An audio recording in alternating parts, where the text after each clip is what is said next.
요즘 전기자전거 시장이 생각보다 훨씬 빠르게 변하고 있습니다. 브랜드도 많고 기술도 다양하죠. 오늘 보여드릴 커넥티드 듄드라이브 플러스 모델은 한마디로 지금까지 봐온 전기자전거 중 가장 완성도가 높습니다. 제 채널 특성상 접이식 자전거를 정말 많이 다뤄봤는데 이번 접이식 자전거는 한눈에 봐도 확실히 다르다는 게 느껴졌습니다. 특히 한국 브랜드에서 직접 설계하고 디자인했다는 점이 인상적이었고, 지금까지 접이식 자전거를 이렇게까지 진심으로 만드는 브랜드가 있었나 싶을 정도입니다. 참고로 한국 개발팀이 기획부터 구조 설계까지 주도했고, 실제 생산은 해외 전문 제조 라인에서 진행되고 있다고 합니다.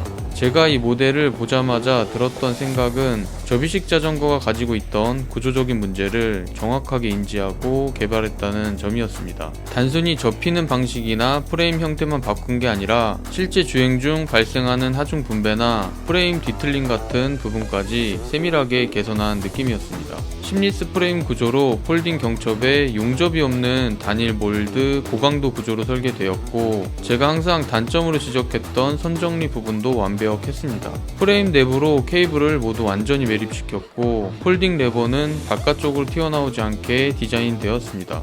일반적인 접이식 자전거의 프레임보다 두께감이 있고, 실제 주행을 해봤을 때도 프레임 뒤틀림이나 주행 중 떨림, 소음도 거의 없었습니다. 그리고 전기자전거에서 가장 중요한 모터는 48V 500W 플래그십 모델에만 적용되는 옥시젠 미드 모터가 탑재되었습니다. 토크 센서 방식으로 페달링에 전해지는 모터의 힘은 즉각적이면서도 어떤 모드로 변경하더라도 자전거 도로의 법적 제한 속도인 25km에 도달할 때까지 끝까지 밀어주는 느낌입니다. 이전 영상에서도 다뤘던 주제지만 전기자전거에서 케이던스 방식과 토크 센서 방식은 완전히 다른 개념이라 꼭 한번 알고 가셔야 하는 부분입니다. 일반적인 보급형 전기자전거에서 주로 사용되는 케이던스 방식은 보통 파스 1에서 5단으로 변경이 가능한데 단계별로 속도 제한이 걸려 있습니다. 예를 들어 1에서 3단까지는 15에서 20km까지만 전기의 힘이 느껴지고, 그 이상의 속도에서는 단계를 올리지 않는 이상 온전히 페달링으로만 주행을 해야 됩니다. 얼마나 세게 밟느냐가 아니라 페달을 돌리고 있느냐만 인식해서 설정된 단계 속도까지만 모터가 도와주는 방식입니다. 하지만 토크 센서 방식은 페달을 얼마나 세게 밟는지도 감지해서 밟는 힘에 비례한 보조 출력을 제한 속도 끝까지 밀어주는 방식입니다. 배터리 효율도 좋을 뿐만 아니라 어떤 모드로 변경을 하더라도 전원을 끄지 않는 이상 온전히 페달링만으로 힘들게 주행할 일은 없습니다. 거기에 이번 모델은 옥시젠 미드 모터가 적용되어 있습니다. 일반적인 휠 모터 방식과는 구조부터 다릅니다. 일반적인 휠 모터는 바퀴 안쪽에 모터가 들어가서 바퀴를 직접 회전시키는 방식입니다. 구조가 단순하고 유지 보수가 쉽다는 장점이 있지만 힘의 전달이 직접적이지 못하고 언덕에서 출력이 제한적이라는 단점이 있습니다. 페달링과 모터가 따로 노는 느낌이 있어서 주행감이 조금 인위적으로 느껴질 때도 있습니다. 반면 이 옥시젠 미드 모터는 페달축 내부에서 체인을 통해 동력이 전달되는 구조입니다. 그래서 페달을 밟는 즉시 반응하고 밟는 힘에 따라 모터 출력이 실시간으로 조절됩니다. 실제로 주행해보면 힘을 세게 줄수록 모터가 그만큼 같이 밀어주는 느낌이 듭니다. 언덕 구간에서도 체인과 기어비를 활용해서 일정한 토크를 유지하기 때문에 출력 손실이 거의 없습니다. 밟는 순간 힘이 바로 전달되고 모터가 내 다리 근육을 그대로 확장시켜주는 듯한 느낌인데, 그게 미드모터의 진짜 매력입니다. 단순히 전기가 도와주는 자전거가 아니라 사람과 기계가 하나처럼 움직이는 감각을 만들어줍니다. 대부분의 휠모터 전기 미니벨로와는 확실히 다른 수준인데, 미드모터의 유일한 단점이라면 구조가 복잡해서 가격이 높다는 점입니다. 배터리는 48V 15A 삼성셀이 기본으로 적용되어 있습니다. 해당 배터리는 A등급 인증 공장에서 생산된 제품이라고 합니다. 역시 이날도 최대 주행거리 테스트를 진행하기 위해 나왔습니다. 에코, 투어, 스마트, 부스트 모드가 있는데 모드별 주행거리가 이렇게 표시되는데 저는 이 부분이 너무 마음에 들었고, 라이딩을 하면서도 남은 거리를 보며 마음 편하게 주행할 수 있었습니다. 스마트 모드는 마지막에 탔던 사람의 하중과 라이딩 습관을 학습해서 거리를 계산하고 토크, 케이던스, 주행 속도를 동시에 감지하며 노면의 변화와 경사까지 읽어내어 출력을 조절하기 때문에 고정 모드보다 최대 15% 더 높은 배터리 효율이 나옵니다. 저는 이날 투어 모드로 최대 주행거리 테스트를 했고요. 스마트 모드로 주행할까 하다가 테스트는 고정 모드로 진행하는 게 나을 것 같아서 투어 모드로만 주행했습니다. 참고로 투어 모드로만 주행해도 전기의 힘은 엄청납니다. 배터리의 잔량은 1%당 1km 정도로 변동 없이 꾸준히 소모되는 것 같았는데 40km를 주행했음에도 배터리가 69%나 남은 걸 보고 솔직히 조금 좌절스러웠습니다. 생각보다 배터리가 너무 안 닳아서 이러다 어디까지 달려야 하나 걱정이 되기 시작했습니다. 예상했던 것보다 주행거리가 길어질 것 같아서 중간에 편의점에 들러 보급을 했고요. 마음을 다시 부여잡고 출발했습니다. 해는 이미 떨어지고 있었는데 배터리는 54%, 주행거리는 60km였습니다. 와이프한테 집에 몇 시쯤 도착할 거라고 미리 말하고 나왔기 때문에 여기서부터는 대충 계산을 해봐도 도저히 배터리가 소진될 때까지 라이딩은 불가능하다고 판단이 되기 시작했습니다. 그래서 80km까지 한번 타보자는 마음으로 계속 라이딩을 이어나갔습니다. 제가 예상한 거리는 최대 70km라 점심을 먹고 천천히 출발했었는데 밤늦게 비 예보까지 겹쳤던 터라 비 맞을 각오로 80km까지 라이딩을 했습니다.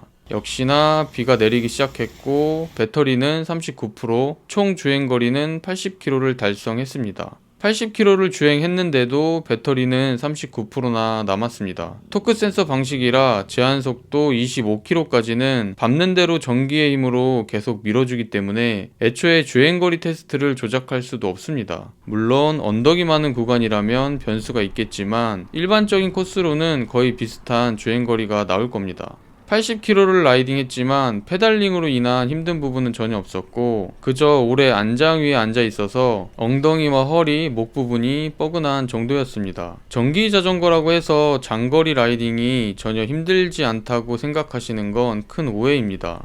페달링이 전혀 없는 오토바이로 장거리 주행을 해도 같은 자세로 오래 앉아 있다 보면 힘든 건 비슷할 겁니다.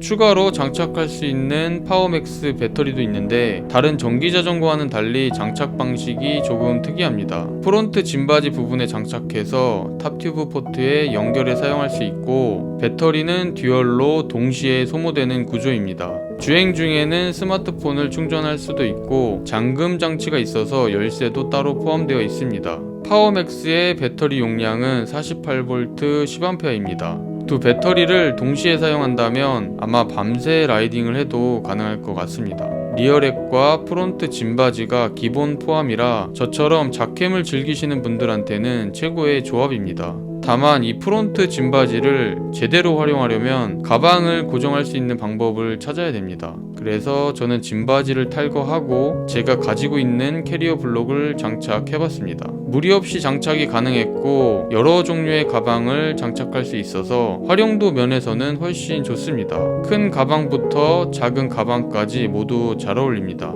선정리가 워낙 잘 되어 있어서 저는 볼트 하나로 이렇게 고정해 사용했는데 가방과의 간섭도 없었고 캐리어 블록을 탈거하지 않은 상태에서도 짐바지를 장착할 수도 있었습니다.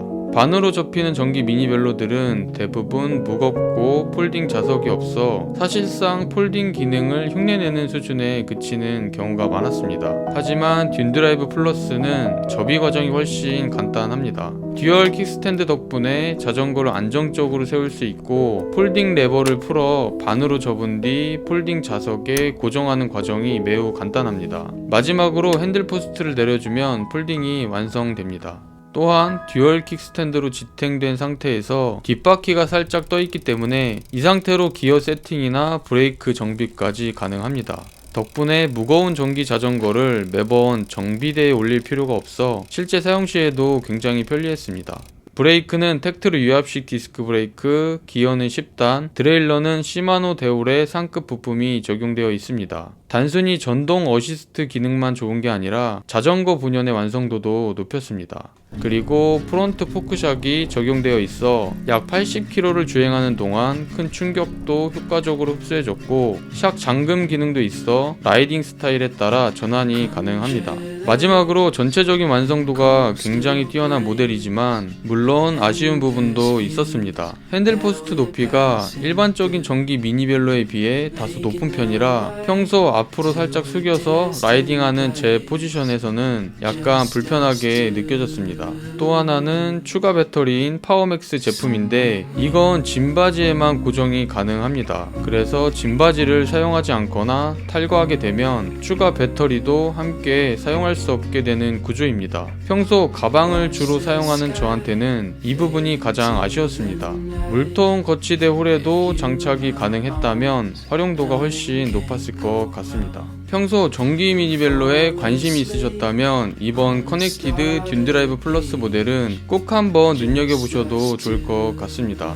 단순히 전기를 더한 자전거가 아니라 한국 브랜드가 직접 설계하고 완성한 미드모터 전기 미니벨로의 기준을 제대로 보여주는 모델입니다. 실제 주행감, 설계 완성도, 그리고 디테일까지 어느 하나 허투루 만든 부분이 없습니다. 전동의 편리함과 자전거 본연의 주행 감각을 동시에 느끼고 싶은 분들에게는 충분히 만족스러운 선택이 될 거라 생각합니다. 오늘 영상은 여기서 마무리하도록 하겠습니다. 오늘도 끝까지 시청해주셔서 감사합니다.